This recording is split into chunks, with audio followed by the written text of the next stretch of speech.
যদি মেসির সাথে জাহান্নামে থাকা লাগে তবুও সে খুশি। যে এই যে চলমান যে বিশ্বকাপ এবং এই বিশ্বকাপে মানুষের বিভিন্ন প্লেয়ারের প্রতি যে ভালোবাসা, এটা নিয়ে চিন্তা করতেছিলাম, যেহেতু এটা নিয়ে ইদানিং অনেক আলোচনা সমালোচনা হচ্ছে। এটার উপর 3-4টা আয়াত সূরা বাকারা থেকে আপনাদের সামনে একটু পড়ে শোনা এবং পড়ে শুনে বক্তব্য শেষ করব।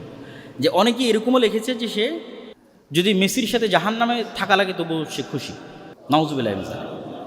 তো আল্লাহ সুবহানাহু ওয়া তাআলা কি বলছেন কোরআন মাজিদে? ওয়া মিনান নাসি মান ইয়াত্তাখিযু মিন দুনিল্লাহ। মানুষের মধ্যে এমনও মানুষ আছে যারা আল্লাহ ব্যতীত অন্য কাউকে এত বেশি ভালোবাসে যতটা আসলে আল্লাহকে ভালোবাসা উচিত। সূরা বাকারা 164 থেকে 167 নম্বর আয়াত হুবহু অনুবাদ করব। যে মানুষের মধ্যে এমনও মানুষ আছে যারা আল্লাহ ব্যতীত অন্য কাউকে এত ভালোবাসে কাহুব্বিল্লাহ, যেটা আসলে আল্লাহকে ভালোবাসা উচিত। ওয়াল্লাযীনা আমানু আশাদ্দু হুব্বান লিল্লাহ, আর যারা ঈমান আনয়ন করেছে তারা সবচেয়ে বেশি ভালোবাসে রব্বুল আলামিনকে, আল্লাহকে। ওয়ালাউ ইয়ারাল্লাযীনা যালামু ইয ইয়ারাউনাল আযাবা আন্নাল কুওয়াতা লিল্লাহি জামিআ, যেই দিন আল্লাহর আযাব নেমে আসবে পৃথিবীতে অথবা কিয়ামতের মাঠে, সেই দিন এই সমস্ত জালেম পাপাচারী পাপিষ্ঠরা দেখতে পাবে যে আন্নাল কুওয়াতা লিল্লাহি জামিআ, সব ক্ষমতার মালিক আল্লাহ। যেই দিন এটা তাদের সামনে পরিষ্কার এবং স্পষ্ট হয়ে যাবে যে সকল ক্ষমতার মালিক আল্লাহ। ওয়া আন্নাল্লাহা শাদীদুল আযাব, আর আল্লাহ যদি শাস্তি দিতে চান খুবই ভয়ঙ্কর শাস্তি দিতে পারেন। সেদিন কি হবে জানো? ইয তাবাররা আল্লাযীনা তুবিউ মিনাল্লাযীনা ইত্তাবাউ, সেই দিন অবস্থার ভয়াবহতায় মানুষ যাদের ফ্যান ফলোয়ার ছিল, মানুষ যাদেরকে ভালোবাসত জান এবং প্রাণ দিয়ে, ওই সমস্ত যারা আমরা যেটা বলি ভাইরাল বলেন অথবা খুবই জনপ্রিয় বলেন, তো সেই জনপ্রিয় ভাইরাল অথবা যেটাই বলেন, যাদের মানুষ ব্যাপকভাবে ফ্যান ফলোয়ার ছিল, তারা যখন অবস্থার ভয়াবহতা দেখবে তখন তারা কি করবে? এদের থেকে নিজেদের সম্পর্ককে ছিন্ন করে নেবে। তো আমি তো জানি না এই কে। যখন অবস্থার ভয়াবহতা এতটা হবে, সেই দিন তাদের অনুসারীদের থেকে সম্পর্ক ছিন্ন করবে। তা আমি যদি বাস্তব উদাহরণ বলি, মেসি বলবো আমি তো জানি না এই কে, যে বলছে যে আমি জাহান্নামেও থাকতে চাই। আল্লাহ বলছেন ইয তাবাররা আল্লাযীনা তুবিউ মিনাল্লাযীনা ইত্তাবাউ, যাদের ফ্যান ফলোয়ার, ওরা ওদের ফ্যান ফলোয়ার থেকে সম্পর্ক ছিন্ন করে নেবে অবস্থার ভয়াবহতায়। ওরা আউল আযাব, আযাব দেখে এত হতবিহ্বল হয়ে যাবে যে তাকাত্তাআতিল আসবাব, দুনিয়ার সকল উপায় এবং মাধ্যম ওই দিন ছিন্ন হয়ে যাবে। ওয়া ক্বালা আল্লাযীনা ইত্তাবাউ, ওই দিন যখন ওরা বলবে যে কই আমি তো চিনি নাই কে, যে এত ভালোবাসা প্রকাশ করতেছে, আজীবন সেই গেঞ্জি গায়ে দিয়ে থেকেছে, বলেছে না আমি যেখানেই হোক তার সাথে থাকতে চাই, যেতে চাই, তখন ওর গুরুই যখন বলবে যে আমি তো চিনি নাই কে, হুইজি, কে সে, জানি নাই কে, কই থেকে আসে, আমি তো বলি না আমার অনুসরণ করতে, আমাকে মানতে। তখন কি হবে? যখন এরকম ছ্যাঁকা খাবে, মানে একদম খাঁটি বাংলায় বললে যখন এই ছ্যাঁকাটা খাবে, তখন এবার ফ্যান ফলোয়াররা বলবে লা ওয়ান্না লানা কাররাতাং ফানাতাবাররা মিনহুম কামা তাবাররা মিন্না, রে যদি দুনিয়াতে যাওয়ার সুযোগ পেতাম তাহলে আজকে যেভাবে সে বলল কে, একে তো আমি চিনি না, দুনিয়াতে ওকে গিয়ে বলে আসতাম আরে তুই কে, আমি তোকে চিনি না। আবার যদি দুনিয়াতে যাওয়ার সুযোগ পেতাম তাহলে আমিও একটু এরকম সম্পর্ক ছিন্ন করতাম যে ও কে আমি চিনি না। কেন আজ কিয়ামতের মাঠেও বলতেছে এ কে, আমি তাকে চিনি না। তাহলে যদি আবার কিয়ামতের মাঠে ফিরে যাওয়ার সুযোগ হতো, দুনিয়াতে আর যাওয়ার ফিরে যাওয়ার সুযোগ হতো, তাহলে আমরাও একটু চেষ্টা করতাম এই সমস্ত জনপ্রিয় ব্যক্তিদের থেকে একটু নিজের সম্পর্কটা ছিন্ন করে নিতে, দেখাতে একটু তাদের মুখের উপর যে আমি চিনি না তুমি কে। এখন কিয়ামতের মাঠে সে বলতেছে যে সে চিনে না আমি কে। কাযালিকা ইউরিহিমুল্লাহু আমালহুম হাসারাতিন আলাইহিম ওয়া মা হুম বিখারিজিনা মিনান নার, এইভাবেই আল্লাহ কিয়ামতের মাঠে মানুষের আমলকে তার সামনে আফসোস করে তুলে ধরবে এবং পেশ করবে।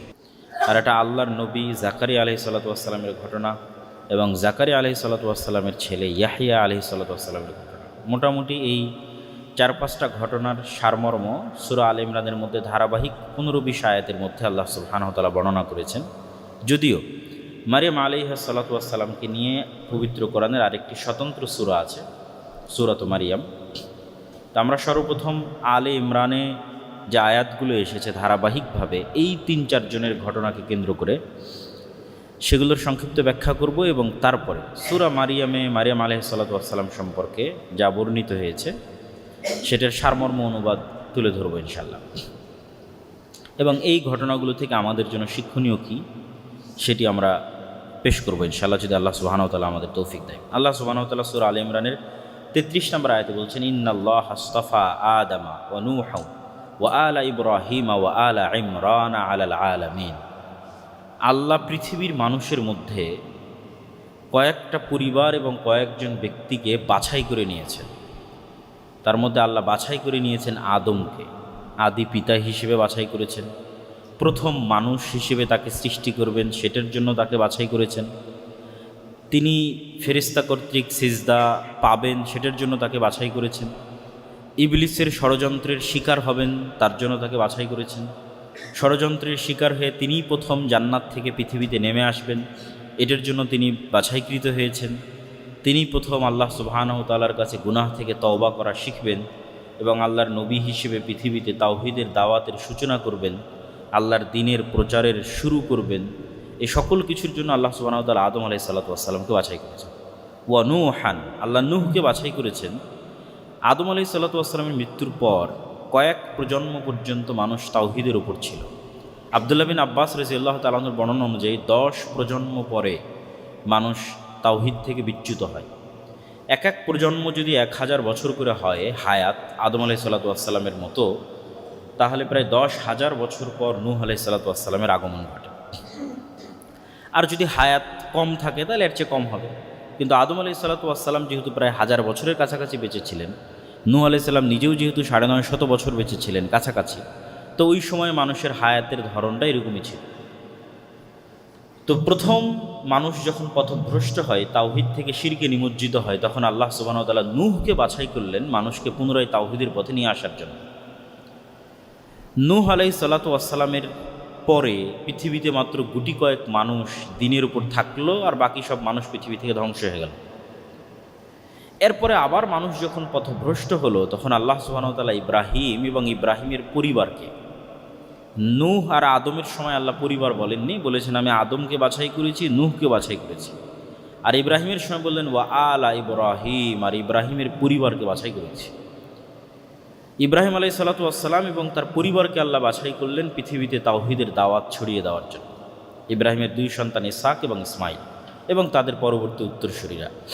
তারপরে আল্লাহ বলছেন ওয়া আলা ইমরান, যেটা আজকে আমাদের আলোচ্য বিষয়বস্তু, যেই নামে পবিত্র কোরআনের 2য় সূরা, যে আমি ইমরানের পরিবারকে বাছাই করলাম। ইমরান দ্বারা উদ্দেশ্য কি? কেউ বলেছেন মূসা এবং হারুন আলাইহিস সালাতু ওয়াস সালামের পিতার নাম ছিল ইমরান, ফলত এটার দ্বারা উদ্দেশ্য মূলত আলে মূসা, আলে হারুন, মূসা এবং হারুনের পরবর্তী বংশধর। আর কেউ বলেছেন যে মারিয়াম আলাইহা সালাতু ওয়াস সালামের পিতার নাম ছিল ইমরান, এবং এটা ঠিক যে তার পিতার নাম ইমরান ছিল, এবং আল্লাহ সুবহানাহু ওয়া তাআলা মারিয়ামের মাকে ইমরাআতে ইমরান, ইমরানের স্ত্রী বলে সম্বোধন করেছে, ফলত তার বংশধর তথা সে, তার স্ত্রী, তার কন্যা, তার কন্যার সন্তান, এবং এমনকি ইমরানের স্ত্রীর বোন, ইমরানের স্ত্রীর আপন বোন হচ্ছে জাকারিয়া আলাইহিস সালাতু ওয়াস সালামের স্ত্রী। তাহলে ইয়াহইয়া আলাইহিস সালাতু ওয়াস সালাম এবং ঈসা আলাইহিস সালাতু ওয়াস সালাম হচ্ছেন খালাতো ভাই। তো এই পুরো পরিবার আলে ইমরান। তো আল্লাহ সুবহানাহু ওয়া তাআলা তাদেরকে বাছাই করলেন পৃথিবীতে তাওহীদের দাওয়াত, আল্লাহর বিধান, আল্লাহর দ্বীন ছড়িয়ে দেওয়ার জন্য, আলাল আলামিন, সারা পৃথিবীর মানুষের। যুররিয়াতাম বা'দুহা মিন বা'দ আল্লাহু সামিউন আলিম, আর এরা কেউ বিচ্ছিন্ন নয়, সবাই কারো না কারো বংশধর, তথা কোনো না কোনোভাবে আলে ইমরানও আদম আলাইহিস সালাতু ওয়াস সালামের বংশধর, কোনো না কোনোভাবে আলে ইব্রাহিম ও নূহ আলাইহিস সালাতু ওয়াস সালামের বংশধর। তাই একজন আরেকজনের বংশধর হওয়ার দ্বারা প্রমাণিত হয় যে তারা সবাই আদমের সন্তান, কেউ আল্লাহর সন্তান নয়, নবী যত বড়ই হোক। এটা বলে আল্লাহ সুবহানাহু ওয়া তাআলা এই মেসেজটা এখানে পরিষ্কার করে দিলেন শুরুতেই, যে যুররিয়াতাম বা'দুহা মিন বা'দ, সবাই একজন আরেকজনের বংশধর তথা সবাই আদমের সন্তান। আল্লাহু সামিউন আলিম, আল্লাহ শোনেন এবং জানেন। আল্লাহ কি শোনেন? এই জায়গায় আল্লাহর শোনার গুণ উল্লেখ করার মহত্ব কি? এখানে আল্লাহর শোনার গুণ উল্লেখ করার মহত্ব হচ্ছে আল্লাহ মানুষের দোয়া শোনেন, এবং এখনই আল্লাহ ধারাবাহিক কয়েকটা দোয়ার কথা উল্লেখ করবেন যেগুলো তিনি শুনেছেন, এখনই উল্লেখ করবে কোরআন। তাহলে আল্লাহ দোয়া শোনেন, সামিউদ দোয়া, মানুষের দোয়া শোনেন। আলিম, তিনি জানেন। এই জায়গায় জানা বলা দ্বারা উদ্দেশ্য কি? এই জায়গায় জানা বলা দ্বারা উদ্দেশ্য আল্লাহ জানেন খুব ভালোভাবে কাকে কখন নবী করতে হবে, কোন পরিবার থেকে নবী বাছাই করতে হবে, এবং কাকে কিভাবে কখন নবুয়তের দায়িত্ব দিতে হবে। এই বিষয়ে আল্লাহ সুবহানাহু ওয়া তাআলা খুব ভালো জানেন, ভালো জ্ঞান রাখেন। তারপরে আয়াতে আল্লাহ সুবহানাহু ওয়া তাআলা বলছেন ইয ক্বালাত ইমরাআতু ইমরান রব্বি ইন্নী নাযারতু লাকা মা ফি বাতনি মুহাররারা।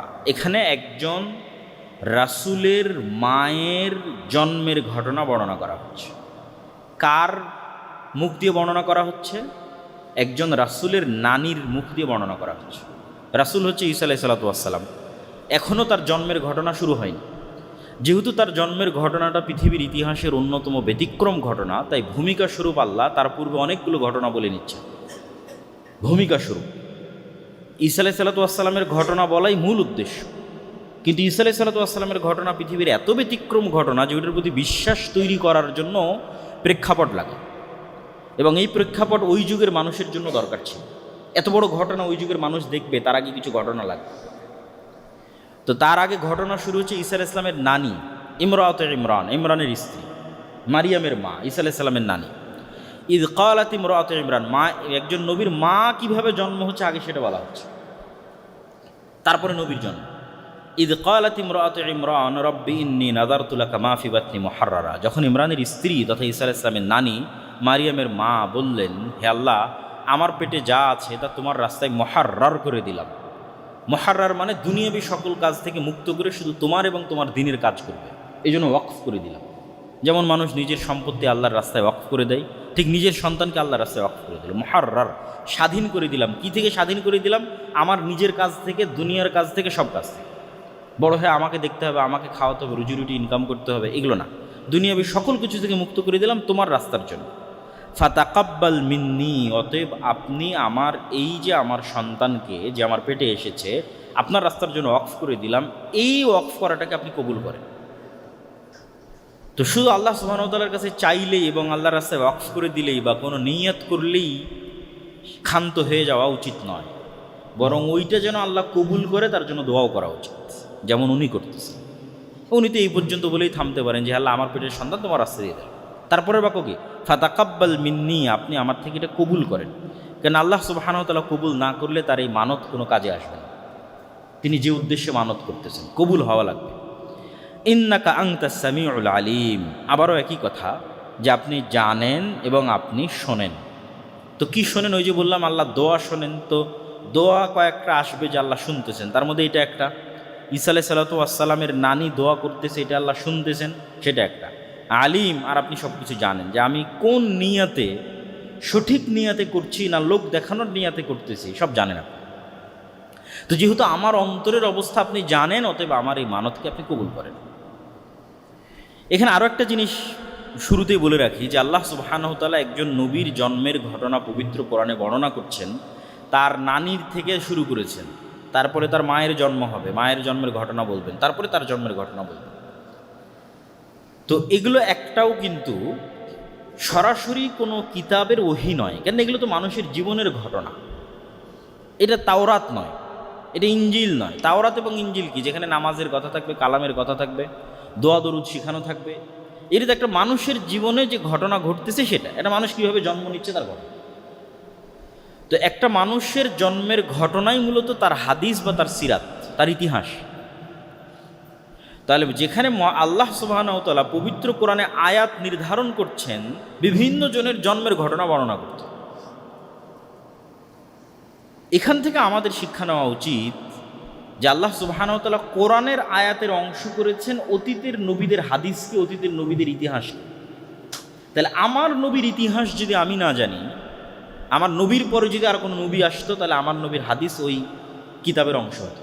কিন্তু আমার নবীর পরে তো আর কোনো নবী আসবে না, ফলত পরবর্তী কোনো কিতাবের অংশ হওয়ার সুযোগ পায়নি। কে সুযোগ পায়নি পরবর্তী কিতাবের অংশ হওয়ার? সহিহ বুখারী সুযোগ পায়নি, সহিহ মুসলিম সুযোগ পায়নি। মানে বুখারী এবং মুসলিমে যে হাদিস আছে, এই হাদিসগুলো পরবর্তীতে কোনো আসমানি কিতাব আসলে সেই আসমানি কিতাবগুলোর আয়াত হতো। যেমন ঈসা এবং মারিয়ামের জন্মের ঘটনা কোরআনের আয়াত হয়েছে। ফলত রাসূল সাল্লাল্লাহু আলাইহি ওয়াসাল্লামেরও ইতিহাস এবং সিরাত জানা এবং হাদিস জানার গুরুত্ব আছে। এটা এখান থেকে আমাদের শিক্ষা নিতে হবে। ফালাম্মা ওয়াদাআতহা ক্বালাত রব্বি ইন্নী ওয়াদাতুহা উনসা। আল্লাহর রাস্তায় কোনো একজনকে ওয়াকফ করা হলে স্বাভাবিকভাবেই মানুষের মাথায় এটাই আসবে, দ্বীনের দাওয়াত দেওয়া, ইবাদত বন্দেগী করা, আল্লাহর রাস্তায় জিহাদ করা পুরুষ মানুষেরই কাজ। অতীত থেকে এটাই হয়ে এসেছে। তো ইমরানের স্ত্রী তো এটাই ভাববেন যে তার পেটে আল্লাহ পুরুষ সন্তান দিয়েছেন, যদি আল্লাহ তার দোয়া কবুল করে থাকেন। আর যদি আল্লাহ কবুল করে না থাকেন তাহলে হয়তো নাও দিতে পারেন। ফালাম্মা ওয়াদাআতহা ক্বালাত রব্বি ইন্নী ওয়াদাতুহা উনসা, কিন্তু যখন উনি বাচ্চা প্রসব করলেন ঈসা আলাইহিস সালামের নানি যখন তার মাকে জন্ম দিলেন, তখন তিনি দেখলেন যে তিনি কন্যা সন্তান প্রসব করেছেন। তখন তিনি বলছেন, বিস্ময়, আফসোস, আল্লাহর সিদ্ধান্তকে উপেক্ষা করে নয়, কিন্তু আশ্চর্য যে আমি যে দোয়া করলাম সেই দোয়া কবুল হতে হলে তো পুরুষ সন্তান লাগবে। তো বিস্ময় নিয়ে বলছেন, রব্বিন্নি ওয়াদাতু উনসা, আল্লাহ আমি তো মেয়ে সন্তান প্রসব করেছি, তাহলে আমার দোয়ার কি হবে, আমার ওয়াকফ এবং মানতের কি হবে? তো আল্লাহ বলছেন, আল্লাহু আ'লামু বিমা ওয়াজাত, এটা কি আল্লাহর জন্য নতুন নাকি? আল্লাহ তো আগে থেকেই জানে তোমার পেটে কি আছে। আল্লাহ আজাল থেকেই জানেন, লাউহে মাহফুজ থেকেই জানেন, অতীত থেকে অনাদি থেকেই জানেন, এবং যখন তোমার পেটে আসে তখনও জানেন। এটা আল্লাহর জন্য আশ্চর্য না। আল্লাহু আ'লামু, আল্লাহ খুব ভালো জানে তোমার পেটে কি আছে এবং তুমি কি সন্তান প্রসব করছো। তবে ওয়ালাইসা যাকারু কাল উনসা, এই বাক্যটা হচ্ছে আমাদের জন্য সবচেয়ে শিক্ষণীয়, যে আল্লাহ সুবহানাহু ওয়া তাআলা এই বাক্যের যদি আমরা অর্থ করি, শাব্দিক অর্থ না করে বোঝানোর মতো যদি অর্থ করি, যে সব ছেলে কি এই মেয়ের মতো হতে পারবে যে মেয়ে এখন তোমার পেটে জন্ম নিচ্ছে? পৃথিবীর কোটি কোটি ছেলে মিলেও মারিয়াম আলাইহিস সালাতু ওয়াস সালামের মতো সম্মানিত হতে পারবে না, ওই জায়গা ওই মর্যাদায় পৌঁছতে পারবে না পৃথিবীর কোটি কোটি ছেলে। তাহলে পৃথিবীর সব ছেলে মিলে কি এই মেয়ের মতো হতে পারবে? সব ছেলে এই মেয়ের মতো নয় যে মেয়ে তোমার পেটে এখন দেওয়া হয়েছে এবং তুমি জন্ম দিয়ে। ওয়ালাইসা যাকারু কাল উনসা, বিশেষ মর্যাদামণ্ডিত, সুসম্মানিত এবং আল্লাহ কর্তৃক পবিত্র ঘোষণাকৃত অতি উঁচু আসন, এবং তার সম্মান এবং মর্যাদার কথা আল্লাহ সুবহানাহু ওয়া তাআলা নিজে কোরআনে বলবেন। তো এটার থেকে যেটা আমাদের জন্য শিক্ষা, সেটা হচ্ছে সকল কিছুই মানুষ যখন অকল্যাণকর মনে করে তখন সেটা অকল্যাণকর, আর মানুষ যখন কল্যাণকর মনে করে তখন কল্যাণকর। এটা আসলে হয় না। আল্লাহর হিকমতে আল্লাহ ভালো জানেন কোনটা কল্যাণকর কোনটা অকল্যাণকর। ফলে তো সবসময় আপনার সিদ্ধান্তই ঠিক হবে, আর আপনি তাৎক্ষণিক আপনার চাওয়া না পেলে হতাশ হবেন, এটা না। ওর মধ্যে আল্লাহ কী হিকমত রেখেছেন আপনি জানেন না। যেমন মারিয়ামের মা জানতো না যে মারিয়ামের পেটে পৃথিবীর ইতিহাসের অন্যতম শ্রেষ্ঠতম একজন নবীর জন্ম হবে, ঈসা আলাইহিস সালাতু ওয়াস সালাম, তাও বিনা পিতায়। এটা কি মারিয়ামের মা জানে? জানেন, কিন্তু এটা আল্লাহ আগে থেকে জানে। ফলত আল্লাহ তার সন্তানকে কিসের জন্য প্রস্তুত করতেছেন এটা তার তিনি জানেন, কিন্তু আল্লাহ জানেন। ওয়া ইন্নী সাম্মাইতুহা মারিয়াম, আর আমি তার নাম রাখলাম মারিয়াম। ওয়া ইন্নী উঈদুহা বিকা ওয়া যুররিয়াতাহা মিনাশ শাইতানির রাজীম, আর তার মা দোয়া করে বলছেন, হে আল্লাহ, আমার এই মেয়ে সন্তান এবং তার পরবর্তী বংশধরকে আমি তোমার আশ্রয় প্রার্থনা করছি শয়তান থেকে। আমার এই মেয়ে এবং তার পরবর্তী বংশধরের জন্য আশ্রয় প্রার্থনা করছি শয়তান থেকে। তাহলে একটা সন্তান জন্মের পর একজন মায়ের কি চিন্তা হতে পারে? সন্তানের খাওয়া, সন্তানের দুধ, সন্তানের স্বাস্থ্য, পালস ঠিক আছে কিনা, অক্সিজেন ঠিক আছে কিনা, ডাক্তার কি বলতেছে। আরও যখন আস্তে আস্তে বড় হবে তখন তার রিজিক, খাওয়া দাওয়া, ক্যারিয়ার, শিক্ষা। আমাদের বাবা মায়ের চিন্তা এটি।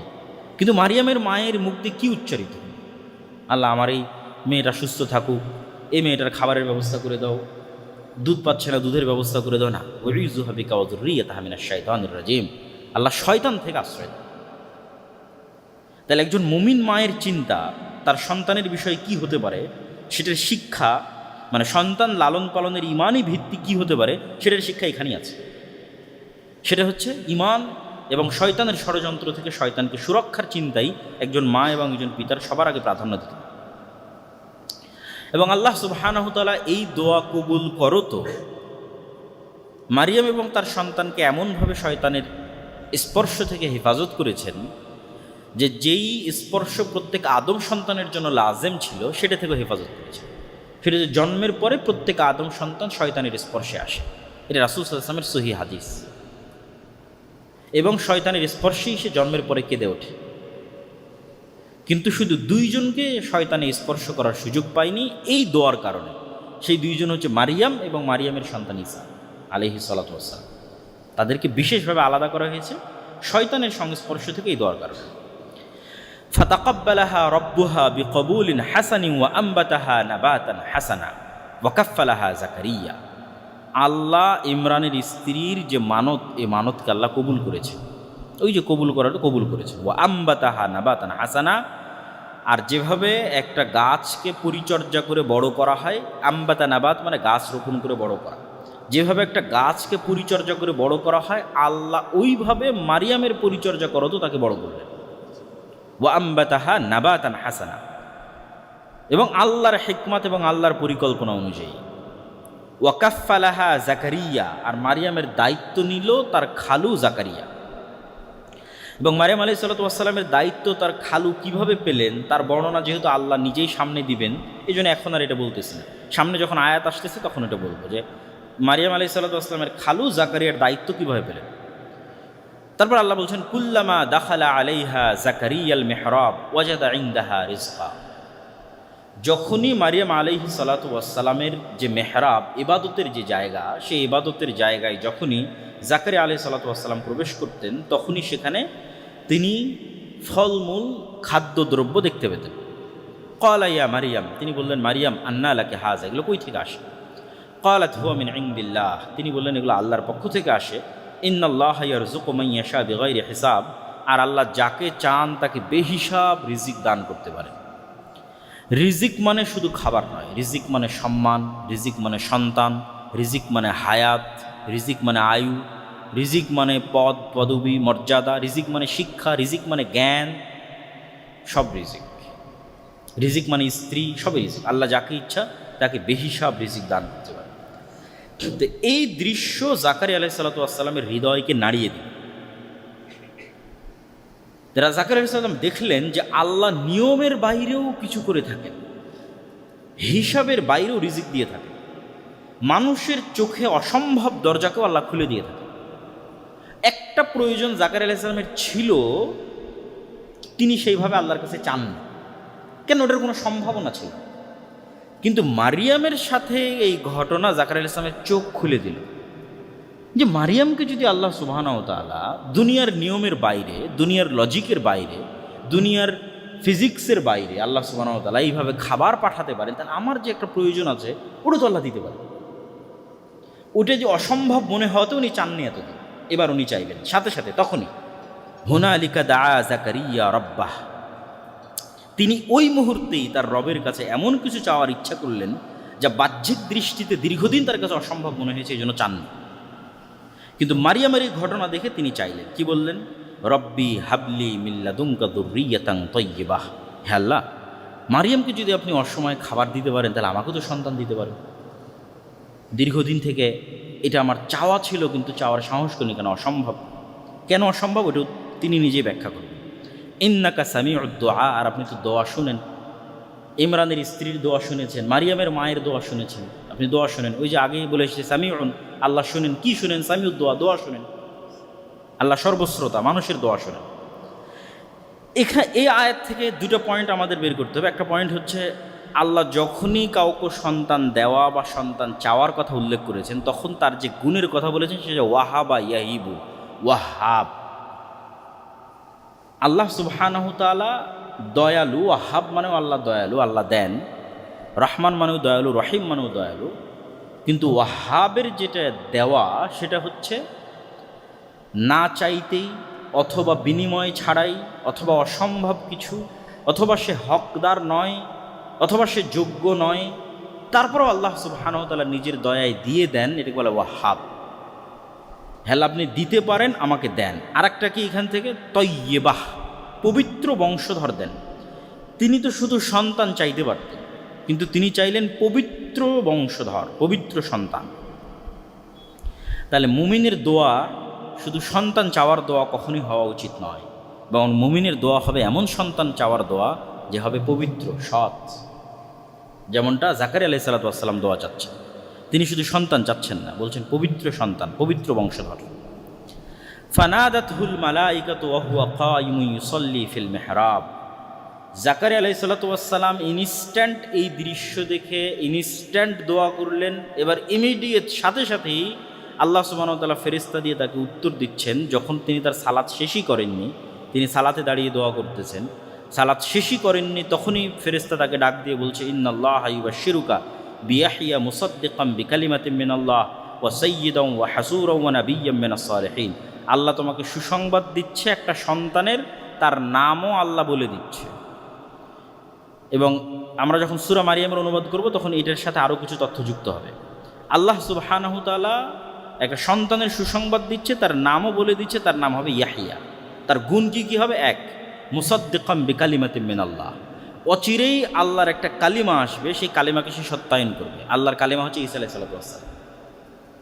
আল্লাহর এই কালিমার উপর প্রথম ঈমান আনয়নকারী হচ্ছে ইয়াহইয়া আলাইহিস সালাম। মানে মারিয়ামের পবিত্রতা এবং মারিয়ামের সন্তানের নবুয়তের উপর প্রথম ঈমান আনয়নকারী ইয়াহইয়া। এটা আল্লাহ আগেই বলে দিচ্ছেন, সে মুসাদ্দিকাম বিকালিমাতিন মিনাল্লাহ, আল্লাহর একটা কালেমা অচিরেই আসবে, সেই কালেমার সে সত্যায়নকারী। ওয়া সাইয়্যিদান, সে নেতা হবে। ওয়া হাসুরান, হাসুর মানে ধৈর্যশীল, ধৈর্যের সর্বোচ্চ চূড়ায় পৌঁছলে হাসুর বলা হয়। ধৈর্যের সর্বোচ্চ চূড়া কি হতে পারে, সেটা হচ্ছে হাসুর। এবং এত সর্বোচ্চ ধৈর্য যে বিভিন্ন ইতিহাস গ্রন্থে, তাফসির গ্রন্থে, বাইবেল, তাওরাত, বিভিন্ন সব জায়গায় বর্ণিত হয়েছে যে ইয়াহইয়া আলাইহিস সালাতু ওয়াস সালামের সর্বোচ্চ ধৈর্য ধারণের স্তরে তিনি যেটা পৌঁছেছিলেন, তার একটা স্তর হচ্ছে মানুষের যৌন কামনার উপর ধৈর্য ধারণ। ফলত তার কখনো কোনো স্ত্রী গ্রহণ বা নারী সংস্পর্শ গ্রহণের কখনো প্রয়োজনই হয়। তিনি ধৈর্যের এত সর্বোচ্চ স্তরে পৌঁছে গেছিলেন। ওয়া নাবিয়্যাম মিনাস সালিহিন, তিনি সর্বোচ্চ স্তরের ধৈর্য ধারণকারী হবেন, নবী হবেন, সৎ কর্মশীল বান্দাদের অন্তর্ভুক্ত হবেন। এতগুলো গুণ আল্লাহ সুবহানাহু ওয়া তাআলা ইয়াহইয়ার জন্য বললেন। কোন ইয়াহইয়া? যে জাকারিয়া এখন মারিয়ামের খালু, যিনি এখন তার সন্তানের জন্য দোয়া করছেন, তার যে সন্তান হবে তার গুণ বলছেন। তা আল্লাহ সুবহানাহু ওয়া তাআলার এই ভবিষ্যৎবাণী শোনার পর জাকারিয়া আলাইহিস সালাতু ওয়াস সালাম বিশ্বাস করতেন যে আল্লাহ তাকে চাইলে সন্তান দিতে পারে, কিন্তু সত্যি সত্যি আল্লাহ তাকে সন্তান দিয়ে দিবেন এত বড় আশা উনি করেননি। আর এত দ্রুত আল্লাহ তার দোয়া কবুল করবেন, এটা যেন মেঘ না চাইতে বৃষ্টির মতো। তাই তিনি আনন্দের আতিশয্যে বিস্ময়ে আল্লাহকে বলছেন, রব্বি আন্না ইয়াকুনু লি গোলাম, অস্বীকার করে নয়, বিস্ময় যে আল্লাহ আমার কেমনে সন্তান হতে পারে। অকাদ বালাগানিয়াল কিবার, আমি তো বৃদ্ধ হয়ে গেছি। ওয়ামরাআতি আকির, আমার স্ত্রী বন্ধা। সন্তান হওয়ার কোনো দুনিয়াবি লজিক নাই। পৃথিবীতে সন্তান প্রজননের যে নিয়ম, সেই নিয়মের মধ্যে আমার এবং আমার স্ত্রীর সাধ্য নাই। ক্বালা কাযালিকা আল্লাহু ইয়াফআলু মা ইয়াশা, আল্লাহ বললেন যে আল্লাহ এভাবেই যা ইচ্ছা তাই সৃষ্টি করতে পারেন। পৃথিবীতে সন্তান প্রজননের নিয়মও আল্লাহর সৃষ্টি। আর এই সন্তান প্রজননের নিয়মের বাইরেই আল্লাহ সবার আগে আদমকে সৃষ্টি করেছে। আর এই সন্তান প্রজননের নিয়মের বাইরেই আল্লাহ আদমের স্ত্রী হাওয়াকে সৃষ্টি করেছে। তাহলে আল্লাহর জন্য নিয়ম নয়, কেন নিয়ম তো আল্লাহই তৈরি করেছে। ওয়া কাযালিকা আল্লাহু ইয়াফআলু মা ইয়াশা। আর এই ঘটনাই পরবর্তীতে ঈসা আলাইহিস সালাতু ওয়াস সালামের অলৌকিক জন্মের উপর ঈমান আনার জন্য জাকারিয়া এবং ইয়াহইয়াকে সহযোগিতা করবে। আমি বললাম না যে এতগুলো ঘটনা বর্ণনা হচ্ছে একটা প্রেক্ষাপট তৈরি করার জন্য, কেননা সবচেয়ে ভয়ঙ্কর ঘটনা তো সামনে আসতেছে, সেটার প্রেক্ষাপট তৈরি হচ্ছে। প্রথম প্রেক্ষাপট হচ্ছে মারিয়ামের নিজেরই জন্ম। তারপরের প্রেক্ষাপট কি? মারিয়ামের কাছে অসময়ে খাদ্য আসতেছে। তারপরের প্রেক্ষাপট কি? জাকারিয়া দোয়া করলেন, সাথে সাথে দোয়া কবুল হয়ে গেল। জাকারিয়া নিজে বৃদ্ধ, তার স্ত্রী বন্ধা, তারপরও তাদের সন্তান হবে। এগুলোর দ্বারা একটা প্রেক্ষাপট তৈরি হচ্ছে যেন এরা অন্তত ঈমান আনয়ন করতে পারে যখন ঈসা আলাইহিস সালামের জন্ম হবে। এবং যখন ঈসা আলাইহিস সালামের জন্ম হবে তখন এনারাই প্রথম ঈমান আনয়ন করবেন, জাকারিয়া এবং ইয়াহইয়া। কেন? অলরেডি তারা এক্সপ্লোর করেছে যে আল্লাহ পারে, তার নিজের জীবনে এক্সপ্লোর করেছে। ক্বালা রাব্বি জাআললি আয়া, হে আল্লাহ এত বড় ব্যতিক্রম ঘটনা ঘটবে, এর একটা নিদর্শন দেন। বিশ্বাস হচ্ছে না। কেমনে বিশ্বাস করবো যে কখন আমার স্ত্রী গর্ভধারণ হচ্ছে? ক্বালা আয়াতুকা আল্লা তুকাল্লিমান নাসা সালাসা, তোমার জন্য নিদর্শন হচ্ছে, চিহ্ন হচ্ছে, টানা 3 দিন তোমার মুখ বন্ধ থাকবে, কোনো কথাই মুখ দিয়ে বের হবে না। শুধু কি বের হবে? ওয়াজকুর রাব্বাকা কাসীরান ওয়াসাব্বিহ বিল আশিয়্যি ওয়াল ইবকার, শুধু সকাল সন্ধ্যায় তাসবিহ হবে আর সবসময় আল্লাহর জিকির হবে। 3 দিন পারলে আল্লাহর জিকির করো, না পারলে মুখে তালা দিয়ে রাখো। মুখে তালা থাকবে, মানুষের সাথে কোনো কথা হবে না, যদি মানুষের সাথে খুব জরুরি প্রয়োজন হয় ইশারায়, কিন্তু মুখ খোলা যাবে না। আর মুখ যদি খোলে তাহলে আস্তাগফিরুল্লাহ, আলহামদুলিল্লাহ, লা ইলাহা ইল্লাল্লাহ, লা ইলাহা ইল্লাল্লাহু ওয়াহদাহু লা শারীকা লাহু, লাহুল মুলকু ওয়া লাহুল হামদু ওয়া হুয়া আলা কুল্লি শাইইন কাদির, সুবহানাল্লাহি ওয়া বিহামদিহি সুবহানাল্লাহিল আযীম। এগুলো জিকির, আজকার, তাসবিহ, তাহলিল। তা মহান আল্লাহ সুবহানাহু ওয়া তাআলার এই নির্দেশ কি প্রমাণ করে? যে 3 দিন তিনি মানুষের সাথে যাবতীয় কথা বন্ধ রাখা, মাত্রাতিরিক্ত জিকির এবং সকাল সন্ধ্যার তাসবিহ পাঠের বরকতেই মহান আল্লাহ অসম্ভবকে সম্ভব করে দেবেন। আল্লাহু আকবার। আর এই 3 দিনের মধ্যেই তার স্ত্রী গর্ভবতী হবেন। মানুষ যদি জীবনে বড় কিছু অর্জন করতে চায় তাহলে অতিরিক্ত জিকির এবং সকাল সন্ধ্যার তাসবিহ পাঠের কোনো বিকল্প নেই।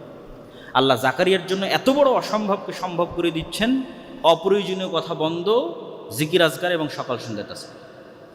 তো আপনার জীবনেরও অনেক অসম্ভব আল্লাহ সম্ভব করে দিতে পারে জিকির দিয়ে, অনেক অসম্ভবকে আল্লাহ সম্ভব করে দিতে পারে সকাল সন্ধ্যার তাসবিহ দিয়ে। এর চেয়ে শক্তিশালী এবং এর চেয়ে পাওয়ারফুল অন্তত বর্তমান পৃথিবীতে কিছু নাই সকাল সন্ধ্যার জিকিরের চাইতে। আর সর্বশ্রেষ্ঠ জিকির পবিত্র কোরআন। ওয়াইদ ক্বালাতিল মালাইকাতু ইয়া মারইয়াম ইন্নাল্লাহা আসতাফাকি ওয়া তাহহারাকি ওয়াসতাফাকি আলা নিসাইল আলামিন। এবার মূল ঘটনার প্রেক্ষাপট তৈরি করা সম্পূর্ণ। এবার আল্লাহ মারিয়ামকে বলছেন ফেরেশতাদের মাধ্যমে, হে মারিয়াম, ইন্নাল্লাহা আসতাফাকি, আল্লাহ তোমাকে বাছাই করেছেন, ওয়া তাহহারাকি, এবং আল্লাহ তোমাকে পবিত্র করেছেন, ওয়াসতাফাকি আলা নিসাইল আলামিন, আর আল্লাহ তোমাকে বাছাই করেছেন সারা পৃথিবীর সকল মহিলার উপর। তো 2 বার বাছাই করার অর্থ কি? ধারাবাহিকভাবে আমি বলে যাচ্ছি। স্মরণ করুন সেই সময়ের কথা যখন ফেরেশতারা বলল, হে মারিয়াম, আল্লাহ নিশ্চয় তোমাকে মসজিদে আকসার খেদমতের জন্য বাছাই করেছেন। এটা প্রথমবার তার মায়ের মানতের কবুলিয়াতে মসজিদে আকসার খেদমতের জন্য বাছাই করেছেন, যা মূলত তার। আর তিনি তোমাকে তোমার মায়ের দোয়া অনুযায়ী শয়তানের প্ররোচনা থেকে পবিত্র করেছেন। আর মারিয়াম আলাইহিস সালাতু ওয়াস সালামের সর্বোচ্চ পবিত্রতা কী ছিল? শারীরিকভাবে আল্লাহ তাকে পবিত্র করেছিলেন হায়েজ এবং নিফাস থেকে। তিনি কখনো কোনো দিন হায়েজা হননি এবং তার নেফাস হয়নি সন্তান প্রসবের পর।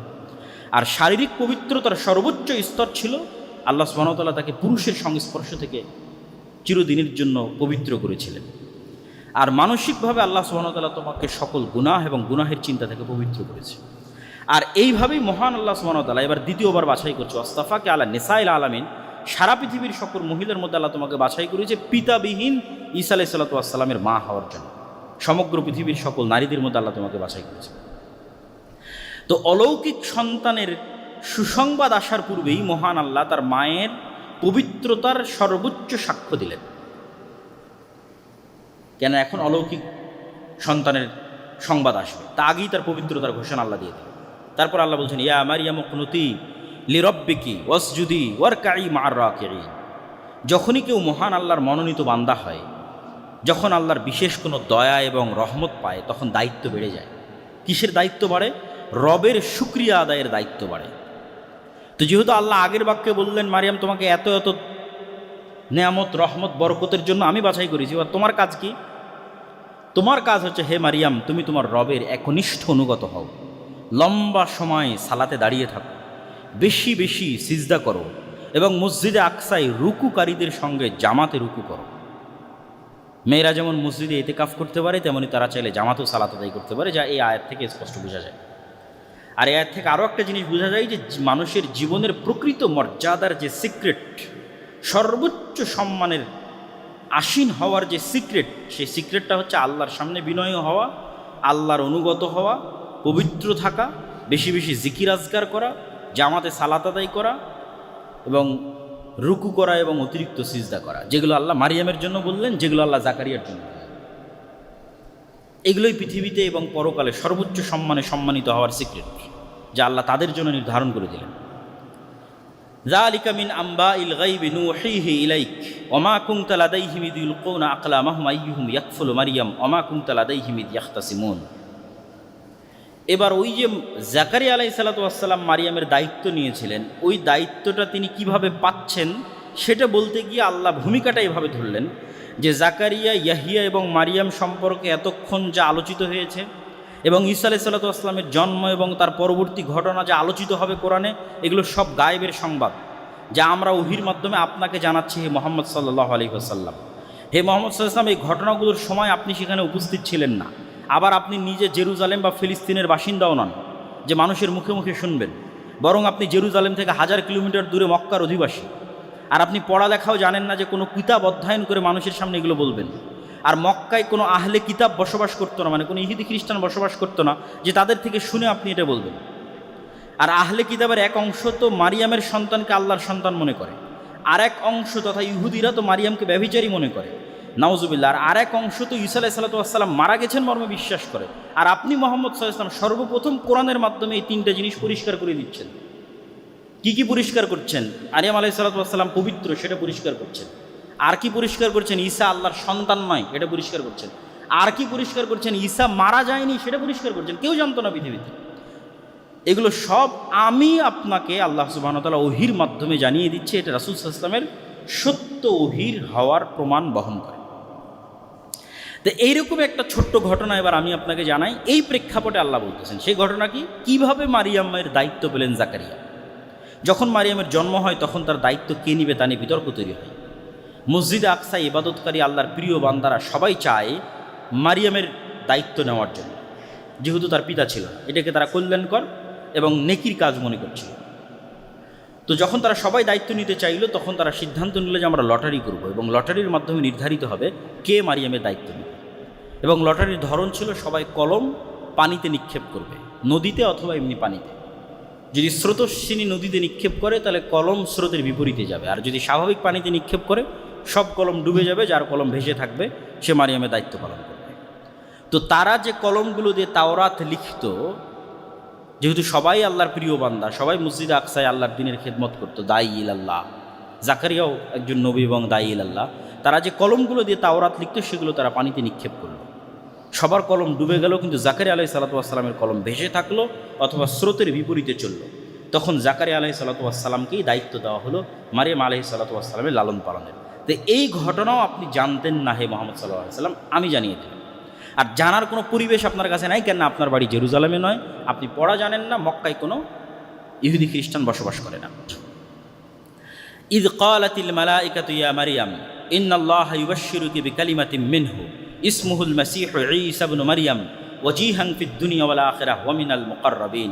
এবার এতক্ষণ যাবৎ মূল ঘটনা বলার জন্য যে ভূমিকা আল্লাহ প্রস্তুত করলেন, সেই সবচেয়ে ভয়ঙ্কর ব্যতিক্রম ঘটনা বলার সময় চলে এসেছে। মারিয়ামকে মায়ের মানতের মাধ্যমে কবুল করা হয়ে গেছে। অসময়ে মারিয়ামের কাছে খাবার প্রদান করা হয়েছে। অতিরিক্ত জিকিরের মাধ্যমে স্বামীর বার্ধক্য থাকার পরেও এবং স্ত্রীর বন্ধ্যা হওয়ার পরেও তাদের গর্ভে সন্তানের জন্ম হয়েছে। জাকারিয়ার গর্ভে মারিয়ামের পবিত্রতার ঘোষণা হয়েছে। তাকে বেশি বেশি ইবাদতের আদেশ দেওয়া হয়েছে। জাকারিয়াকে বেশি বেশি জিকিরের আদেশ দেওয়া হয়েছে। এখন মূল যে ঘটনা, সেই ঘটনার প্রেক্ষাপট প্রস্তুত। এবার ফেরেশতারা মারিয়ামকে বলছেন, ইয়া মারিয়াম ইন্নাল্লাহা ইউবাশশিরুকি বিকালিমাতিন মিনহু, আল্লাহ তোমাকে সুসংবাদ দিচ্ছেন আল্লাহর একটা কালেমার। ইসমুহুল মাসীহু ঈসা ইবনু মারিয়াম, আল্লাহর সেই কালেমা হচ্ছে ঈসা ইবনু মারিয়াম। ওয়াজিহান ফিদ দুনিয়া, যে দুনিয়াতে এবং পরকালে সম্মানিত হবে। অমিনাল মুকাররাবিন, এবং আল্লাহর নৈকট্যপ্রাপ্ত বান্দাদের অন্তর্ভুক্ত হবেন। তো সেই কালেমা কি? কালেমা হচ্ছে কুন ফায়াকুন, ইদা কাদা আমরান ফাইন্নামা ইয়াকুলু লাহু কুন ফায়াকুন। এবং এটা আল্লাহ নিজেই কোরআনে ব্যাখ্যা করে দিবেন যে কালেমা হচ্ছে কুন, যে আল্লাহ সুবহানাহু ওয়া তাআলা ঈসা আলাইহিস সালাতু ওয়াস সালামকে সৃষ্টি করেছেন ঠিক যেভাবে আদম আলাইহিস সালাতু ওয়াস সালামকে সৃষ্টি করেছেন, কুন শব্দের মাধ্যমে। আর ঈসা আলাইহিস সালাতু ওয়াস সালাম যে আল্লাহর সন্তান নন, তা এই আয়াতের মধ্যে আল্লাহ স্পষ্ট করে দিলেন কিভাবে। ঈসা ইবনু মারিয়াম, মারিয়ামের সন্তান ঈসা, তার নাম হচ্ছে ঈসা ইবনু মারিয়াম, মারিয়ামের সন্তান ঈসা, এক বাক্যে স্পষ্ট। তার আর একটা নাম কি? আল মাসীহ, তাকে উপাধি দেওয়া হলো মাসীহ। এই মাসীহ উপাধির ঈসা শব্দের অর্থ নেতা হওয়া। এটা হিব্রু ইয়াসুর থেকে আরবিতে ঈসায় পরিণত করা হয়েছে। আর মাসীহ শব্দের অর্থ নিয়ে মুফাসসিরিন ইকরামের মধ্যে অনেক ব্যাখ্যা আছে। কেউ বলেছে যে আল্লাহ তাকে যেই মোজেজাগুলো দিয়েছিলেন, যেটা আল্লাহ নিজেই সামনে বলবেন, এগুলো গায়ে হাত লাগানোর মাধ্যমে করতে হতো। প্রত্যেকটা মোজেজার বহিঃপ্রকাশ হাতের স্পর্শের মাধ্যমে হতো। তো হাতের স্পর্শের মাধ্যমে যেহেতু হতো, তো এটার থেকে মাসাহা ইয়ামসাহু, স্পর্শ করা, স্পর্শকারী অথবা স্পর্শকৃত, অথবা মুছে দেওয়া। সেক্ষেত্রে পৃথিবী থেকে সকল বাতিলকে মুছে দেওয়া অর্থ ব্যবহৃত ধরেছে অনেকেই, যেটা কিয়ামতের পূর্ব মুহূর্তে তিনি করবেন। ওয়া ইউকাল্লিমুন নাসা ফিল মাহদি ওয়া কাহলা ওয়া মিনাস সালিহিন, তিনি মানুষের সাথে যখন তোমার কোলে থাকবে তখনও কথা বলবে তোমার পবিত্রতার সাক্ষ্য দিয়ে, আর যখন বার্ধক্য বয়সে পৌঁছে যাবে তখনও কথা বলবে। তো বার্ধক্য বয়সে পৌঁছার আগেই তো তিনি পৃথিবী থেকে বিদায় নিয়েছেন। এটা যখন তিনি দ্বিতীয়বার ফেরত আসবেন তখন কথা বলবেন। অমিনাস সালিহিন, আর সে তার পূর্বে চলে যাওয়া ইব্রাহিম, ইসহাক, ইসমাইল, মুসা, দাউদ, সুলাইমানের মতো আল্লাহর নেককার বান্দাদের অন্তর্ভুক্ত হবে। সুসংবাদ যত বড়ই হোক, এই সুসংবাদ দেওয়া হচ্ছে একজন কুমারী মেয়েকে। বাহ্যিক দৃষ্টিতে তার কাছে এটা মাথায় আকাশ ভেঙে পড়ার মতো। তাই এত বড় সুসংবাদ পেয়েও, অনেক বড় সুসংবাদ, আল্লাহ অনেক কিছু বললেন, তোমাকে একজন সন্তান দিচ্ছে, ঈসা আছে, এই অনেক কিছু হবে, কিন্তু বলা তো হচ্ছে একজন কুমারী মেয়েকে। তো এটা সুসংবাদের চেয়ে তার মাথায় তো আকাশ ভেঙে পড়ার মতো। তখন তিনি বিস্ময়ের সাথে বললেন, কালাত রব্বি আন্না ইয়াকুন লি ওয়ালাদ, হে আল্লাহ, কীভাবে আমার সন্তান হতে পারে, ওয়ালাম ইয়ামসাসনি বাশার, আমাকে এখন পর্যন্ত কোনো পুরুষ স্পর্শ করেনি। ক্বালা কাযালিকা আল্লাহু ইয়াখলুকু মা ইয়াশা, আল্লাহ এভাবেই যা ইচ্ছা তাই সৃষ্টি করতে পারে। এবং আল্লাহ সুবহানাহু তাআলা পৃথিবীতে আরও অসংখ্য প্রাণীর মধ্যে পুরুষের সংস্পর্শ ছাড়া সৃষ্টির উদাহরণ রেখে দিয়েছেন। যেমন বর্তমান বিজ্ঞান প্রমাণ করে যে সাপ, টিকটিকি, হাঙ্গর, মাছ এবং বিভিন্ন পোকামাকড়ের অনেক প্রজাতি আছে, এবং উদ্ভিদ জগতেরও এমনও গাছপালা আছে যেগুলো পুরুষের সংস্পর্শ ছাড়াই, পরাগায়ন ছাড়াই নতুন গাছ, নতুন সাপ, নতুন টিকটিকি তাদের জন্ম হয়ে যেতে পারে। এই বিজ্ঞান দ্বারা প্রমাণিত। তো মহান আল্লাহ সুবহানাহু ওয়া তাআলা ইয়াহইয়া আলাইহিস সালামের জন্মের ঘটনায় যেই বাক্য ব্যবহার করেছেন, সেই বাক্যের থেকে একটু পরিবর্তন করে এখানে ব্যবহার করলেন। জাকারিয়া অভিযোগ করল, আল্লাহ কেমনে সন্তান হবে? আল্লাহ বললেন, আল্লাহ যা ইচ্ছা তাই করতে পারে। আর এখানে বললেন, আল্লাহ যা ইচ্ছা তাই সৃষ্টি করতে পারে। কেননা এই সৃষ্টিটা একদম নতুন সৃষ্টি। জাকারিয়ার ক্ষেত্রে তো আইন লঙ্ঘন করা হয়নি, স্বামী স্ত্রীর মাধ্যমেই সন্তানের জন্ম হয়েছে, যতই বার্ধক্য হয়। ফলত এটা সম্পূর্ণ নতুন সৃষ্টি নয়। আল্লাহ ওখানে বলে যে আমি যা ইচ্ছা তাই করতে পারি, এখানে বলে যে আমি সম্পূর্ণ নতুন সৃষ্টি, যেমন আদমকে নতুন সৃষ্টি করেছি, সম্পূর্ণ কুন কালেমার মাধ্যমে, হও এই কালেমার মাধ্যমে। ইদা কদা আমরাং ফাইন্নামা ইয়াকুলু লাহু কুন ফায়াকুন। এবার আল্লাহ নিজেই বলে দিচ্ছেন ওই কালেমাটা কি। আল্লাহ যখনই কোনো কিছু করার, সৃষ্টি করার ইচ্ছা পোষণ করেন, তখন দুনিয়ার যে নিয়ম, এই নিয়মগুলো আল্লাহর নির্ধারিত নিয়ম, আল্লাহ এই নিয়মগুলো সৃষ্টি করেছে। তো এই নিয়মের বাইরে গিয়ে তো আল্লাহ এগুলোকে প্রথম সৃষ্টি করেছে। এখন নয় আমি বীজ প্রথম বপন করতে, তাই বীজ হচ্ছে। প্রথম ধান কিভাবে হয়েছে, কোন বীজ থেকে প্রথম ধান হয়েছে, কোন ডিম থেকে প্রথম মুরগি হয়েছে, ওগুলো সব কোন দিয়ে হয়েছে। তারপরে তো এই নিয়ম আল্লাহ তৈরি করে দিয়েছে যে এর বীজ থেকে এর বীজ, এর বীজ থেকে এর বীজ এভাবে হতে থাকবে। কিন্তু প্রথম যখন মানুষ হয়েছে কীভাবে হয়েছে, কোন। তো ঠিক তেমন ঈসা আলাইহিস সালাতু ওয়াস সালাম আল্লাহ সুবহানাহু ওয়া তাআলার কুন, এই শব্দের ভিত্তিতেই আল্লাহ সুবহানাহু ওয়া তাআলা তাকে সৃষ্টি করেছেন। ইউআল্লিমুহুল কিতাবা ওয়াল হিকমাতা ওয়াত তাওরাত আল ইনজিল, সে শিক্ষা দিবে মানুষকে কিতাব, হিকমত, তাওরাত এবং ইনজিল, তথা সে নবী হবে। এবং সে শুধু নবী নয়, সে রাসূলও হবে। ও রাসূলান ইলা বানি ইসরাঈল, সে বানি ইসরাঈলের জন্য রাসূল হবে। এবং সে মানুষকে ডাক দিয়ে বলবে, হে মানুষ শোনো, আল্লাহ আমাকে কি কি মোজেজা দিয়েছে। ইন্নী আখলুকু লাকুম মিনাত তিন কাহাইয়াতিত তয়রি, সে একটা মাটির খণ্ড নেবে। এগুলো সব সুসংবাদ ঈসা আলাইহিস সালামের জন্মের আগেই মারিয়ামকে বলা হচ্ছে যে ঈসা এগুলো করবে। সে মানুষকে ডাক দিয়ে বলবে যে এই যে আমি মাটির স্তর হাতে নিলাম এবং এখানে আমি ফু দিব, এই মাটি এখান থেকে পাখি হয়ে আকাশে উড়ে যাবে। ওয়াউবরিউল আকমাহা ওয়াল আবরাস, যে জন্মগত অন্ধ তার চোখে আমি এভাবে বিসমিল্লাহ বলে হাত দিব, বিইজনিল্লাহ, আল্লাহর অনুমতিতে ওর অন্ধত্ব ভালো হয়ে যাবে। যে কুষ্ঠরোগে আক্রান্ত, আমি তার শরীরে হাত দিব বিসমিল্লাহ বলে, ভালো হয়ে যাবে।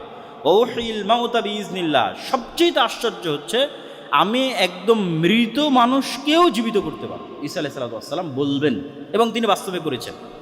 তো মৃত মানুষকে তিনি বিসমিল্লাহ বলে জীবিত করবেন। ওয়া উনাব্বিউকুম বিমা তাআকুলুনা ফি বুয়ুতিকুম ওয়া মা তাদাখিরুন, আর কে আজকে কি খেয়েছে বাড়িতে, আর কার বাড়িতে কি আছে, সব বলে দিতে পারবে।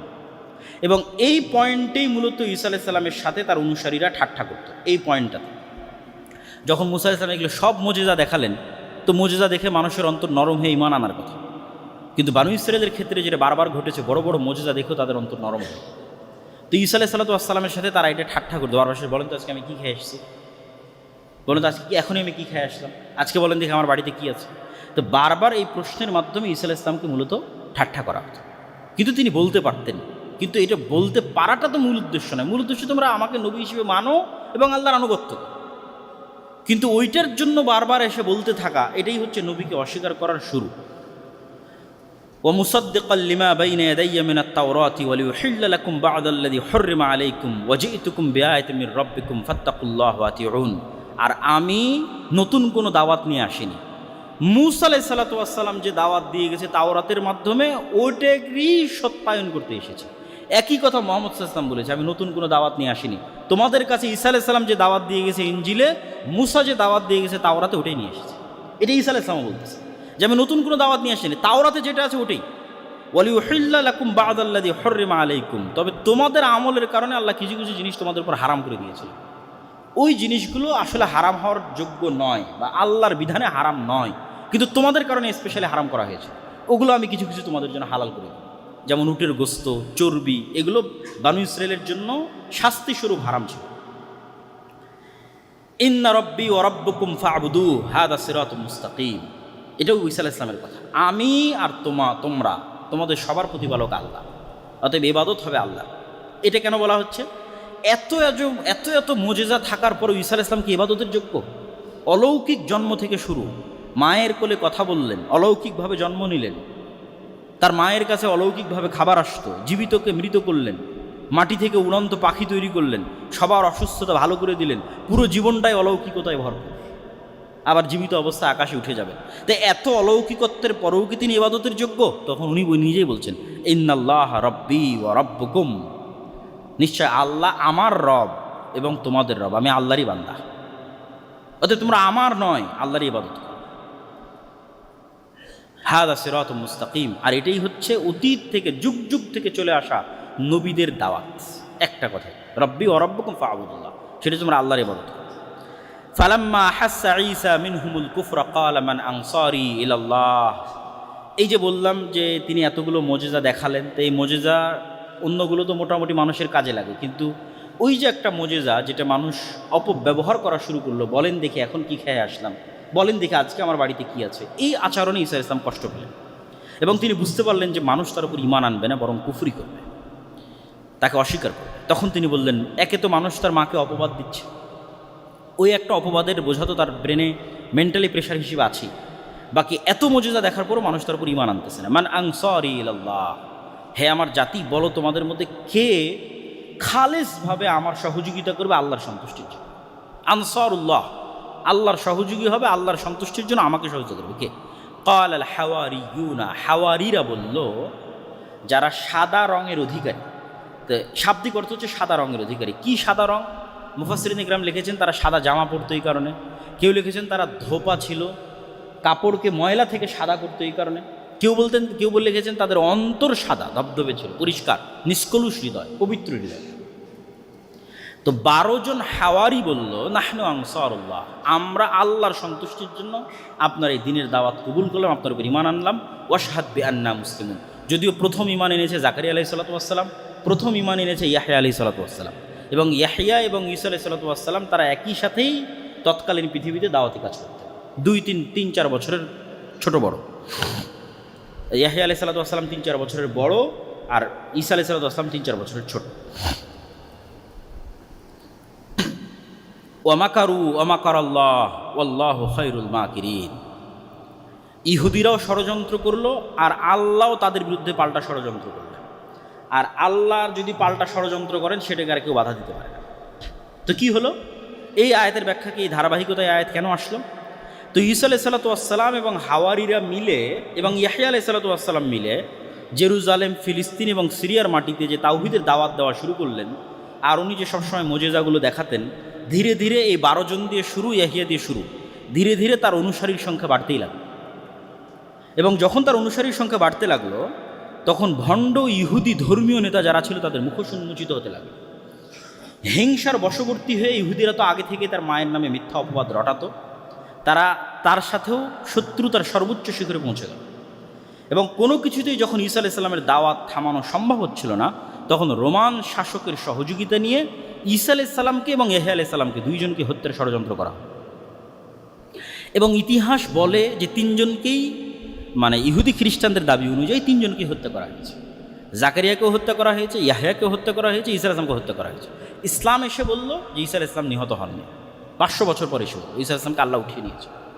কিন্তু জাকারিয়া এবং ইয়াহইয়া আলাইহিস সালামের বিষয়ে ইতিহাসে মোটামুটি প্রসিদ্ধ যে তাদেরকে ইহুদিরা সাকসেসফুলি হত্যা করেছে, এবং 2 জনেরই হত্যার জন্য ভিন্ন ভিন্ন ঘটনা প্রচলিত আছে, সত্য মিথ্যা আল্লাহ ভালো জানে। জাকারিয়া আলাইহিস সালামের জন্য প্রচলিত আছে তিনি একটা গাছের মধ্যে আশ্রয় নিয়েছিলেন, পুরো গাছ করার দিয়ে কেটে ফেলা হয়েছিল এবং তিনিও সেখানে নিহত হয়েছিলেন। আর ইয়াহইয়া আলাইহিস সালামের ক্ষেত্রে প্রসিদ্ধ আছে যে তৎকালীন বাদশাহ এক অবৈধ সম্পর্কে লিপ্ত ছিল, যেটা তাওরাত অনুযায়ী, ইনজিল অনুযায়ী হারাম। তো বাদশাহ চাচ্ছিল যে তার এই কাজকে ধর্মীয় নেতারা বৈধতা দিক, তো ধর্মীয় নেতাদের মধ্যে ইয়াহিয়া আলাইহিস সালাতু ওয়াস সালাম এই কাজের বৈধতা না দিয়ে সেটাকে ওপেন হারাম ঘোষণা করে, এবং ইয়াহিয়া আলাইহিস সালামের এই হারাম ঘোষণার কারণে তার ভিতরে এবং তার যেই মেয়ের সাথে তার অবৈধ সম্পর্ক ছিল তাদের ভিতরে একটা ক্ষোভ বিরাজ করলো যে আমাদের বিরুদ্ধে ফতোয়া দিচ্ছে, এর প্রতিশোধ আমরা নিব। তো ফলো ওই মেয়ে বাদশার কাছে চাইলো যে তুমি যদি আমাকে সন্তুষ্ট করতে চাও তাহলে ইয়াহিয়ার মাথা চাই, কাটা মাথা। তখন বাদশাহ তার সেই প্রেমিকাকে সন্তুষ্ট করার জন্য ইয়াহিয়া আলাইহিস সালাতু ওয়াস সালামের কর্তনকৃত মাথা সেখানে উপস্থিত করেছিল, তথা ইয়াহিয়া আলাইহিস সালামকে হত্যা করেছিল। তো তাদের ষড়যন্ত্র কোথায় গিয়ে সফল হয়নি? ঈসা আলাইহিস সালাতু ওয়াস সালামের ক্ষেত্রে গিয়ে সফল হয়নি, যেটা আল্লাহ বলছে যে তারা ঈসা আলাইহিস সালাতু ওয়াস সালামকে হত্যার ষড়যন্ত্র করলো। কিন্তু আল্লাহ সুবহানাহু ওয়া তাআলা কী করলেন? আল্লাহ পরের আয়াতে বলছেন, ইদ ক্বালাল্লাহু ইয়া ঈসা ইন্নী মুতাওয়াফফিকা ওয়া রাফিউকা ইলাইয়া ওয়া মুতাহহিরুকা মিনাল্লাযীনা কাফারু। ঈসা, আমি তোমাকে ঘুমের মধ্যে ঘুমন্ত অবস্থায় আসমানে উঠিয়ে নেব, রাফিউকা ইলাইয়া, আমার কাছে উঠিয়ে নেব, ওয়া মুতাহহিরুকা, আর তোমাকে আমি পবিত্র করব যা যা অপবাদ তোমার মায়ের নামে দেওয়া হয়েছে আর মানুষ তোমাকে যা অপবাদ দিয়েছে এগুলো সব কিছু থেকে তোমাকে পবিত্র করে দেব। ওয়া জাইলুল লাযীনা ইত্তাবাউকা ফাওকাল লাযীনা কাফারু ইলা ইয়াউমিল কিয়ামাহ, আর যারা সত্যিকারভাবে তোমার যে দাওয়াত, তাওহীদের দাওয়াত, এই সত্যিকারভাবে যারা এই দাওয়াতের অনুসরণ করবে, তুমি যে আল্লাহর সন্তান নও বরং আল্লাহর বান্দা এবং আল্লাহর নবী, এটাকে স্বীকার করবে, এবং তোমার মা যে পবিত্র এটাকে স্বীকার করবে, তাদেরকে আমি পৃথিবীতে বিজয়ী রাখব। সুম্মা ইলাইয়া মারজিউকুম, আর একদিন সবাইকে আমার কাছেই ফিরে আসতে হবে। ফাআম্মাল্লাযীনা কাফারু ফাউআযযিবুহুম আযাবান শাদীদা। আচ্ছা, এরপরের 2-3 আয়াত গ্যাপ দিয়ে আল্লাহ সুবহানাহু ওয়া তাআলা বলছেন, ইন্না মাসালা ঈসা ইনদাল্লাহ কামাসালি আদম খালাকাহু মিন তুরাবিন সুম্মা ক্বালা লাহু কুন ফায়াকুন। যে কথা আমি আগে বলে এসেছি ওই কথাই আল্লাহ সুবহানাহু ওয়া তাআলা এখানে আরও স্পষ্ট করে বললেন যে দেখো, তোমাদের কাছে ঈসার সৃষ্টি অনেক আশ্চর্যের মতো মনে হতে পারে, কিন্তু ইন্না মাসালা ঈসা ইনদাল্লাহ, আল্লাহর নিকটে ঈসার সৃষ্টি তো আদমের সৃষ্টির চেয়ে বেশি কিছু না।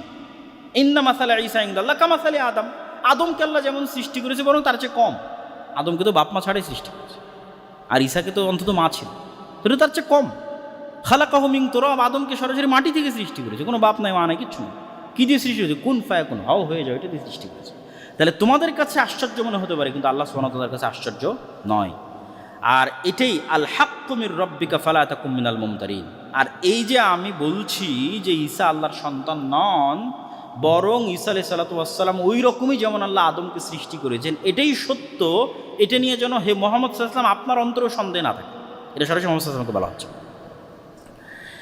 আর যদি মানুষ আপনার সাথে এটা নিয়ে বেশি তর্ক বিতর্ক করে, খ্রিস্টানরা পরের আয়াতে, ফামান হাজ্জাকা ফীহি মিন বা'দি মা জাআকা মিনাল ইলম, এই সত্য কথা বলে দেওয়ার পরেও যদি খ্রিস্টানরা আপনার সাথে বেশি তর্ক বিতর্ক করে, এই আয়াত তখন অবতীর্ণ হচ্ছিল যখন নাজরান থেকে একদল খ্রিস্টান আসছিল এবং তারা ঈসা আলাইহিস সালামের জন্ম সম্পর্কে এবং ঈসা আলাইহিস সালাম সম্পর্কে ইসলামের আকীদা কি সেটা জানতে চায়।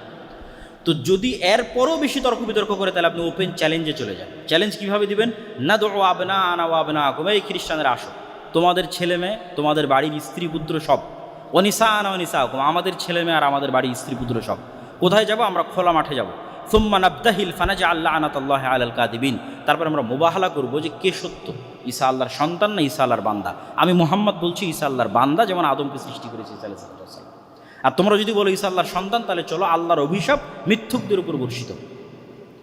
তো আল্লাহ সুবহানাহু ওয়া তাআলা বলতে বলতে বলতে বলতে এই সর্বোচ্চ যে চ্যালেঞ্জ সেটাও জানিয়ে দিলেন মুহাম্মদ সাল্লাল্লাহু আলাইহি ওয়াসাল্লামের মাধ্যমে। এবার এই আয়াত যখন আল্লাহ অবতীর্ণ করলেন, তখন নাজরানের প্রতিনিধি দল নবম হিজরিতে মুহাম্মদ সাল্লাল্লাহু আলাইহি ওয়াসাল্লামের কাছে মদিনাতেই আছে। মুহাম্মদ সাল্লাল্লাহু আলাইহি ওয়াসাল্লাম আলীকে বললেন, ফাতেমাকে বললেন, আর যারা ছিল সবাইকে বললেন চলো বের হয়ে, আল্লাহ আদেশ দিয়েছে মুবাহালার জন্য, এবং তাদেরকেও বললেন যে চলো তোমরাও তোমাদের ছেলে মেয়ে স্ত্রী পুত্র নিয়ে চলো আমরা মুবাহালা করি। তখন নাজরানের খ্রিস্টানরা পরস্পর পরামর্শ করলো যে পৃথিবীতে যদি সত্য নবীর বিরুদ্ধে দাঁড়ানো হয় এবং সত্য নবীর দোয়া অভিশাপ হিসেবে যদি ফিরে আসে, তাহলে ওই জাতির ধ্বংস ছাড়ার কোনো রাস্তা নেই। তো যদি মুহাম্মদ সত্য নবী হয়, আর যদি মুহাম্মাদের দোয়া রব্বুল আলামিনের কাছে সত্য হিসেবে আমাদের উপর অভিশাপ হিসেবে ফিরে আসে, তাহলে আমাদের ধ্বংস ছাড়া কোনো রাস্তা নেই, অতএব মুবাহালা করার দরকার নেই। তখন তারা মুহাম্মদ সাল্লাল্লাহু আলাইহি ওয়াসাল্লামের সাথে মুবাহালায় অংশগ্রহণ করেন। ইন্না হাযা লাহুল কাসাসুল হক ওয়া মা মিন ইলাহিন ইল্লাল্লাহ ওয়া ইন্নাল্লাহা লাহুল আজিজুল হাকিম। আর এতক্ষণ যে কিসসা আমরা বললাম এগুলো সত্য ঘটনা, আল্লাহ সুবহানাহু ওয়া তাআলা ব্যতীত কোনো ইলাহ নেই, আর তিনি আজিজ পরাক্রমশালী, যা ইচ্ছা তাই করতে পারেন, আর হাকিম তিনি প্রজ্ঞাময়, কখন কোনটা কীভাবে করতে হবে খুব ভালোভাবে জানেন। তো আমাদের সময় সংক্ষিপ্ত, এই জন্য আমরা সূরা মারিয়ামের যে অংশটুকু বাকি থাকলো মারিয়াম আলাইহিস সালাম সম্পর্কে সেটা বলতে পারলাম না। তবে একটা কথা না বললেই, আজকের বক্তব্যের মধ্যে একটা কথা প্রাসঙ্গিক, যেটা না বললেই নয়, সেটা বলে শেষ করব। এই পুরো ঘটনা থেকে আমরা কি শিখলাম? এই পুরো ঘটনা থেকে আমরা ইহয়া আলাইহিস সালামের জন্ম, জাকারিয়া আলাইহিস সালামের, তারপরে হচ্ছে মারিয়ামের জন্ম, তারপর আলাইহিস সালামের সন্তান ঈসা আলাইহিস সালামের জন্ম, সবগুলো থেকে যেটা শেখা গেল সেটা হচ্ছে মানুষের সম্মান এবং মর্যাদা, জিকির আজকার, সকাল সন্ধ্যের তাসবিহ, সালাত, এবং ওই সূরা মারিয়াম যদি তেলাওয়াত করতাম ওখানেও দেখতেন যে ঈসা আলাইহিস সালাম কী বলছেন। এবং আল্লাহর নবীর একটা হাদিস আছে যে একদিন জাকারিয়া এবং ইহয়া আলাইহিস সালাম মসজিদে আকসায় সব বানু ইসরায়েলকে ডাক দিয়ে বললেন তোমাদের জন্য 5টা উপদেশ, এবং ওখানেও সালাত এবং জিকির আজকারের কথা আছে এবং জাকাতের কথা আছে। এগুলো বিস্তারিত আজকে বলতে পারলাম না, তবে একটা জরুরি কথা যেটা বলতেই হবে,